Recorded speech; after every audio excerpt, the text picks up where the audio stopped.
आप सभी को मेरा पालागन।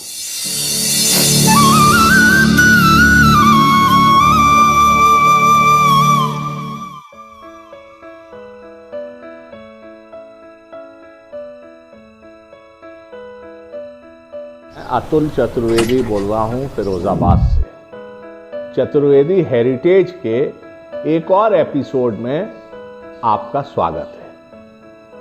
आज के एपिसोड में हम कुछ रोचक चर्चा करेंगे और एक ऐसे परिवार की भी चर्चा करेंगे जो बिचकौली से कलकत्ता होते हुए यूनाइटेड किंगडम इंग्लैंड पहुंच जाते हैं। लेकिन सबसे पहले आज बातचीत कुछ खाने पीने की। वैसे तो खाने पीने के विषयों में श्री माथुर चतुर्वेदी समुदाय के लोगों की रुचि भी काफी रही है और उनकी चर्चा भी काफी रहती है। हालांकि अब ना वो समय रहे और ना वो चौबे लोग रहे, लेकिन हर समाज, हर समुदाय, हर क्षेत्र की भांति हमारे श्री माथुर चतुर्वेदी समुदाय का भी एक अलग किस्म का खान पान रहा है जो पूर्णतः सात्विक है। और ब्रॉडली कहें तो ब्रज क्षेत्र का जो खान पान है उसका और माथुर चतुर्वेदी समुदाय के खान पान में बहुत सी चीजें काफी कुछ कॉमन है। बहुत से लोगों से इस विषय में चर्चा होती रहती है, लोगों ने सुझाव भी दिए हैं और मैंने सोचा है कि अलग अलग एपिसोड्स में कुछ खाने पीने की चर्चा करते हुए आगे चल के एक किसी एपिसोड में हमारे खान पान की भी मैं चर्चा करूंगा, अगर एक में समेट गई एक में या उससे ज्यादा में। फिलहाल आजकल पितृपक्ष चल रहा है और जैसा हमने अपने फादर, ग्रैंडफादर, इन सब लोगों से सुना है, आए कनागत फूलें कांस, चौबे ऊलें छः छः बांस। मतलब चतुर्वेदी लोगों के लिए कनागत, अपने पितरों को याद करने का समय तो था ही, लेकिन तरह तरह के व्यंजनों का स्वाद लेने का भी समय रहा है।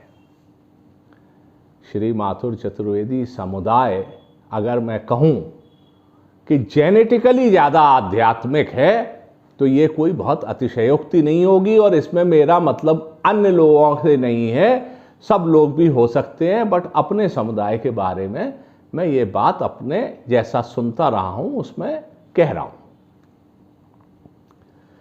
ज़्यादा आध्यात्मिक होने से मतलब ये है कि यद्यपि पितृपक्ष पितरों को याद करने का, उनका तर्पण करने का समय है, लेकिन एक निष्काम योगी की तरह श्री माथुर चतुर्वेदी समुदाय के लोग उनको याद भी करते हैं और भोजनों का आनंद भी श्राद्ध में उठाते हैं। हालांकि जैसा मैंने कहा, ना अब वो चौबे रहे ना वो खाने रहे, फिर भी चर्चा इसलिए कर रहा हूं कि अपनी जड़ों की जब बात होती है तो सबको अच्छी लगती है। हम लोगों के यहाँ पुराना रिवाज था, आज लाइफ स्टाइल की वजह से चीज़ें बदल गई हैं। नहीं तो अगर दोपहर में रोटी दाल सब्जी है, चटनी है, रायता भी हो सकता है और दाल में उर्द की दाल भी है, मिलौनी दाल भी है और अरहर वगैरह की दाल तो है ही है। तो दोपहर के भोजन में विशेष अवसरों पर भी, जैसे वर्षगांठ, शादी आदि पर भी और अदरवाइज भी झोर भात भी बनता है, धोई भात झोर भी बनता है, मूंग भी बनती है और मीठी मूंग भी बनती है। और इतना ही नहीं है, हमारे यहाँ कई बार उत्सवों का और खाने का कुछ कोडिफिकेशन भी रहा। अब उसके कारण क्या थे वो तो शायद बहुत खोजने पर मालूम पड़ेंगे, लेकिन ऐसा रहा है। ऐसे कतरों का झोर हमारी मदर बताती थी कि जो कतरों का झोर था वो जन्मदिन पर बना करता था, हमारे घर में बना करता था। और मैं समझता हूँ कि ये रिवाज पुराने ज़माने में अधिकांश घरों में रहा हुआ। और जो मूंग भात झोर है वो शादी में घुड़चड़ी के दिन तो बनता ही बनता था, रिवाज में शामिल था। और चौबों के रिवाज में अगर खाने का महत्वपूर्ण रोल ना हो तो ये तो संभव ही नहीं था। हमारे यहाँ तो यदि दुख का भी समय है तो उसका भी भोजन की चीज़ें बताई गई हैं, लेकिन जब मैं कोई एपिसोड खाने पीने पर विशेष तौर पर बनाऊंगा तो उसकी चर्चा करूंगा। फिर भी चलते चलते ये है कि मथुरा में खीर बनती है तो कई स्थानों पर हमने देखा कि हम लोगों के यहाँ तो खीर घोंट के बनेगी तो वो सेमी लिक्विड से लिक्विड स्टेज की तरफ की होगी और मीठी होगी, लेकिन मथुरा में सेमी लिक्विड से सॉलिड की तरफ की होगी और फीकी होगी, बूरा अलग परोसा जाएगा। और एक दावत में तो मैं गया तो लोगों ने बताया कि पहले ऐसा होता था कि खीर को सामने दीवार पर मुट्ठी में भर के मारो तो चिपक जानी चाहिए, तब समझ लो अच्छी खीर है।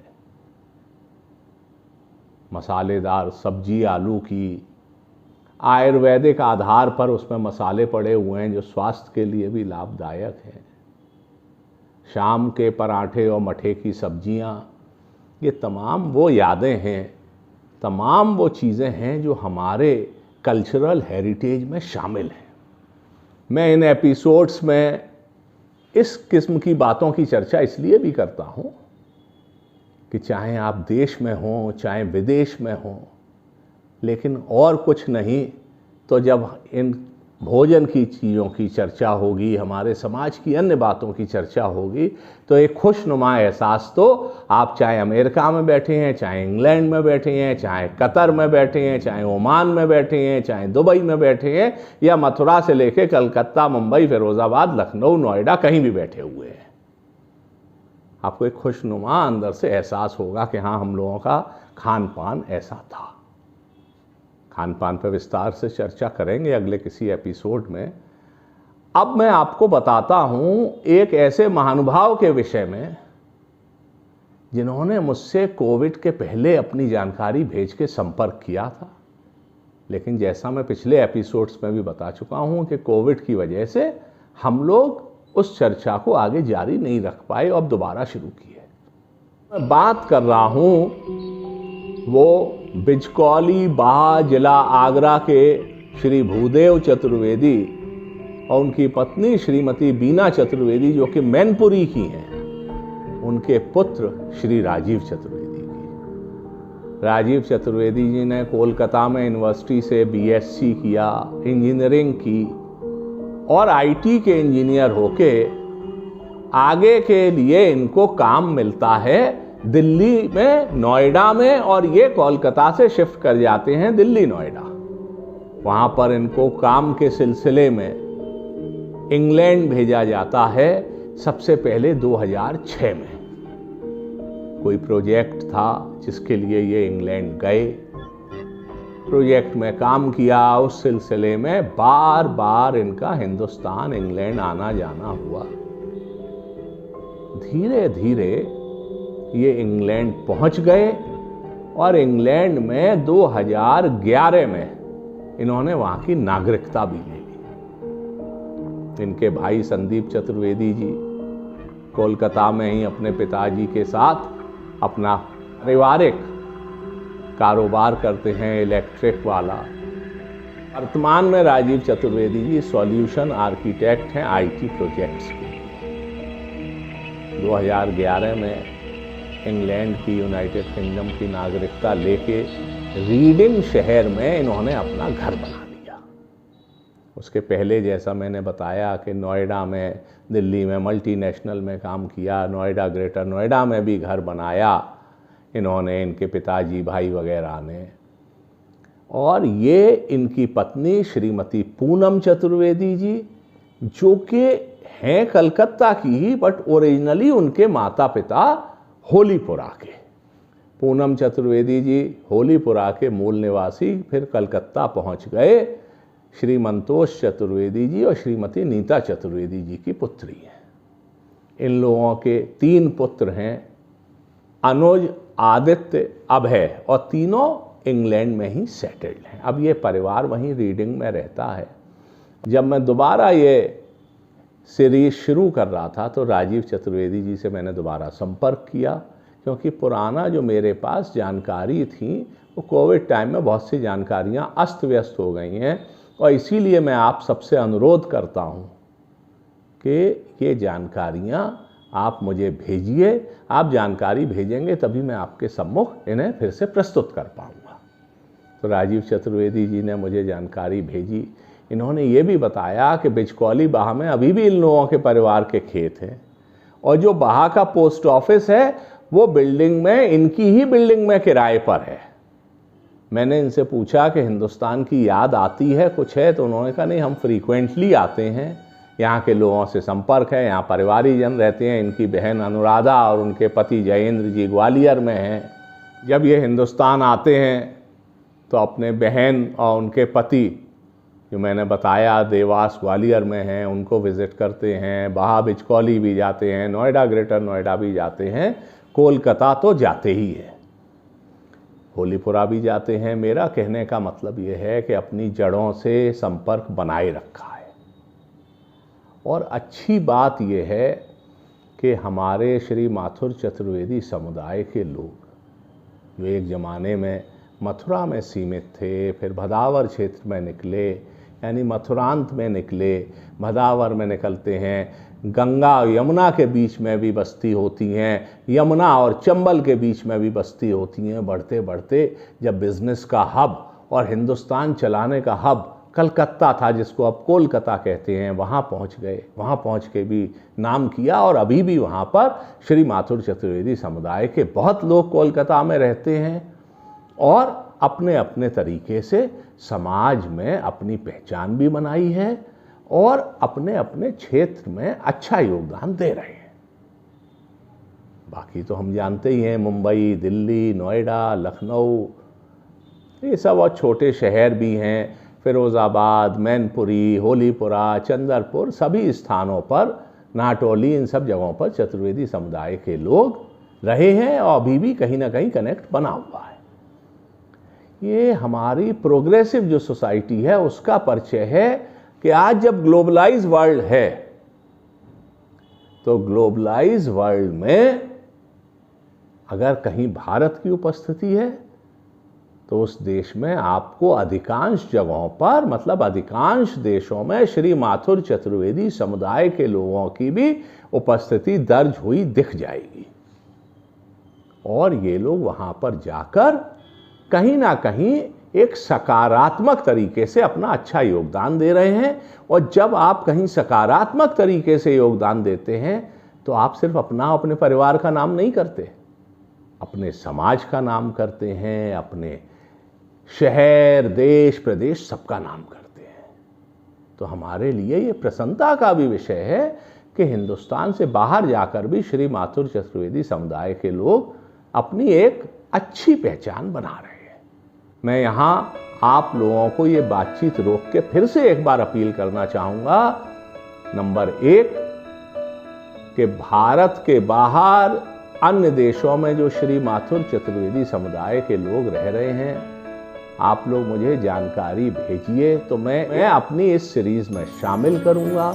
मेरा ईमेल डिस्क्रिप्शन में आपको मिल जाएगा, उस पर आप भेज सकते हैं जानकारी, और आपस में बातचीत करके मेरा व्हाट्सएप नंबर भी मिल जाएगा। और पब्लिक प्लेटफॉर्म पे मैं नहीं शेयर करना चाहता, आप उससे भी मुझे जानकारी भेज सकते हैं। मैं आपका आभारी रहूँगा। विदेश में रहने वाले चतुर्वेदी बांधवों के अलावा हमारे पिछले एपिसोड्स में बहुत सी चर्चाएं श्री माथुर चतुर्वेदी समुदाय के लोगों की हुई, लेकिन उससे ज़्यादा रह गई। सबको समेटना मेरे लिए संभव भी ना था ना है, लेकिन मैं कोशिश करूँगा कि जैसे रामचंद्र जी का पुल बनाने में गिलहरी ने लोट लोट के वहाँ थोड़ी रेत पहुँचा के अपना भी योगदान दिया था, वैसे इस प्रतिष्ठित इतिहास वाले, प्रतिष्ठित हेरिटेज वाले श्री माथुर चतुर्वेदी समुदाय के महान लोग, महान परंपरा की कुछ बातें उसी गिलहरी के प्रयास की तरह आपके सामने रख सकूं, तो ये मेरा यही योगदान होगा। मैं उम्मीद करता हूँ कि आप लोग मुझे जानकारी भेजेंगे अलग अलग क्षेत्रों के लोगों की, अलग अलग क्षेत्रों की उपलब्धियों की। और जरूरी नहीं है कि सिर्फ बात उपलब्धि की हो, लेकिन महत्वपूर्ण घटनाएं हो सकती हैं। हर चीज़ जो ज़्यादा महत्वपूर्ण थी, जो कम महत्वपूर्ण थी, वो सब हमारे इतिहास का, हमारे कल्चर का, हमारी परंपरा का, हमारे हेरिटेज का अंग है। इन एपिसोड्स को इस सीरीज़ में गूंथ के बनाने का एक उद्देश्य ये भी है कि बहुत अच्छी अच्छी किताबें चतुर्वेदियों के इतिहास पर लिखी हैं। इलाहाबाद विश्वविद्यालय के इतिहास विभाग के अध्यक्ष रहे होलीपुरा के जस्टिस ब्रज किशोर जी के नाती प्रोफेसर हेरम चतुर्वेदी जी ने चतुर्वेदियों के इतिहास पर, श्री माथुर चतुर्वेदियों के इतिहास पर अद्भुत ग्रंथ लिखा है। और उसको देखकर, पढ़कर ही मेरे अंदर जिज्ञासा भी हुई और एक प्रेरणा भी हुई कि भाई चतुर्वेदी समुदाय का इतिहास लिख तो दिया गया, पहले बाल मुकुंद जी ने भी लिखा है और बहुत इस पे काम बनारसी दास चतुर्वेदी जी ने, भैया साहब श्री नारायण जी ने और न जाने कितनी विभूतियों ने किया है, और समय समय पे मैं उसकी भी जानकारी दूंगा। लेकिन अब डिजिटल युग है, किताबें पढ़ने का समय बहुत सी बार लोगों पर नहीं होता, यद्यपि किताब में सामग्री ज़्यादा होती है। लेकिन मैंने सोचा मैं YouTube पर ये बनाता चलूं तो कुछ यंगर जनरेशन भी इसकी तरफ रुझान हो शायद, और वो देखें तो अपने समाज के विषय में, देश में विदेश में कहीं भी रह रहे हैं, थोड़ी जानकारी हमारी समाज की, परंपरा की और हमारी एक जो गौरवमय इतिहास है उसकी जानकारी रहे। तो आप लोग मुझे जानकारी अवश्य भेजिएगा। यदि चैनल को सब्सक्राइब नहीं किया है तो प्लीज़ कर दीजिएगा, और एपिसोड अच्छा लगे तो लाइक और शेयर भी करिएगा। अब मैं आज के एपिसोड को समापन की ओर ले जाऊं, उसके पहले एक मज़ेदार किस्सा। अकबर बादशाह का ज़माना था, और जैसा मैंने कहा है कि श्री माथुर चतुर्वेदी समुदाय के लोग आध्यात्मिक रूप से काफ़ी ऊंची पायदान पर रहे हैं। बड़े बड़े किस्से हैं, लेकिन फक्कड़ किस्म का भी एक हमारा स्वभाव है।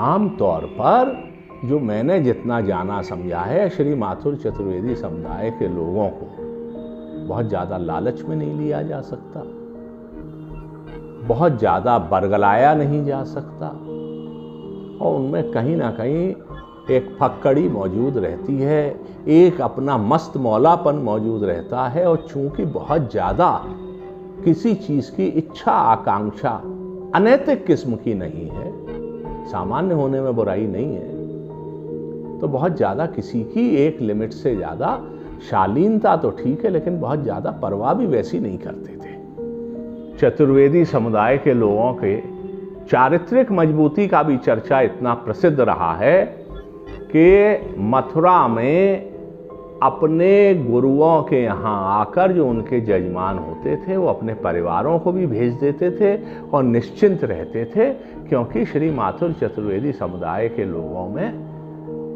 इस किस्म की, किसी किस्म की ऐसी चीज़ नहीं थी जिस पर अविश्वास किया जा सके।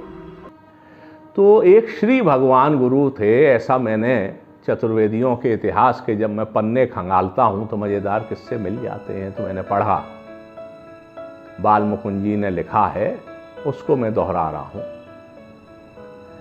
एक श्री भगवान गुरु थे, और समय था बादशाह अकबर का। मैं पहले के एपिसोड्स में भी बता चुका हूँ कि अकबर बादशाह और तमाम मुगल बादशाहों का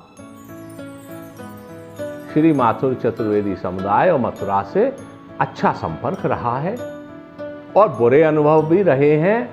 जब मैं काजी मार पांडे का किस्सा आपको मैंने पहले बताया है, या मुगल पसारने का, क्योंकि दबाव में तो श्री माथुर चतुर्वेदी समुदाय आता नहीं था, अपनी बुद्धिमत्ता से रास्ता निकाल लेता था। बुद्धिमत्ता, त्वरित बुद्धि, ये सब कुछ विशेषताएं हैं। तो श्री भगवान गुरु मथुरा में थे, बादशाह अकबर का मथुरा आना होता है, कुछ बातचीत हुई, इन्होंने प्रशंसा की, कुछ हुआ, और बादशाह अकबर को मजाक सूझा, उन्होंने कुछ इनाम दिया श्री भगवान गुरु को। जब इन्होंने देखा मुट्ठी बंद कर ली, क्योंकि वो एक कौड़ी थी इनाम में।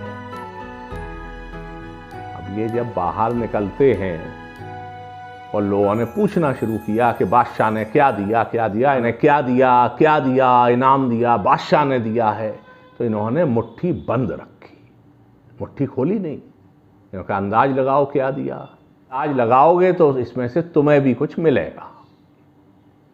तो किसी ने मान लीजिए अंदाज लगाया कि मोहर दी, किसी ने कहा अशर्फी दी, किसी ने कहा रुपए दिए, तो उसमें से सबको थोड़ा थोड़ा वो देते गए, लेकिन मुट्ठी नहीं खोली। अब थोड़ी देर बाद या कुछ समय बीतने के बाद, क्योंकि बादशाह अकबर ने तो मजाक किया था, बादशाह अकबर से इनका सामना दोबारा हुआ, तो उन्होंने बादशाह अकबर ने मजा लेने को पूछा क्या हुआ, लोगों को बताया कि इनाम मिला। उन्होंने कहा हाँ बादशाह सलामत, बताया आपने इनाम दिया। तो उन्होंने कहा बताया क्या दिया, इन्होंने कहा नहीं मैंने मुट्ठी नहीं खोली। तो बादशाह अकबर को ताज्जुब हुआ कि फिर तुमने क्या किया। उन्होंने कहा लोग अंदाज लगाते गए और मैं उन्हें इनाम में से हिस्सा देता चला गया। तो बादशाह ने कहा कि इनाम में तो तुमको क्या मिला था तुम्हें मालूम है। उन्होंने कहा हाँ आपने फूटी कौड़ी दी थी। उन्होंने कहा फिर तुमने मुट्ठी क्यों नहीं खोली। बादशाह अकबर तो एक मजाक के मूड में थे। उन्होंने कहा बादशाह सलामत, उस मुट्ठी में मेरे साथ साथ आपकी भी इज्जत बंद थी। अगर मैं जनसाधारण को जाके बताता कि शहंशाह हिंदुस्तान ने एक फूटी कौड़ी दी है इनाम में, तो आपकी क्या इज्जत रह जाती।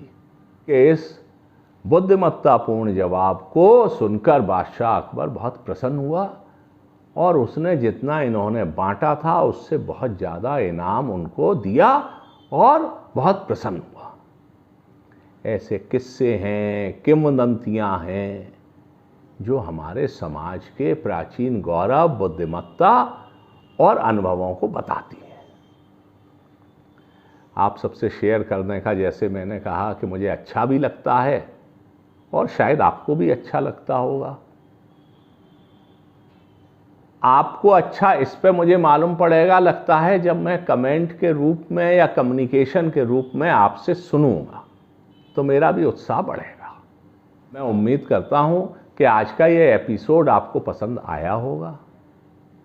आपकी प्रतिक्रियाओं, आपके कमेंट्स, सबका और सुझावों का भी मुझे इंतज़ार रहेगा। जानकारी अवश्य भेजिएगा, चैनल को सब्सक्राइब अवश्य करिएगा। आज के लिए इतना ही। आप सबका दिन शुभ हो, शुभकामनाएं, धन्यवाद। पालागन।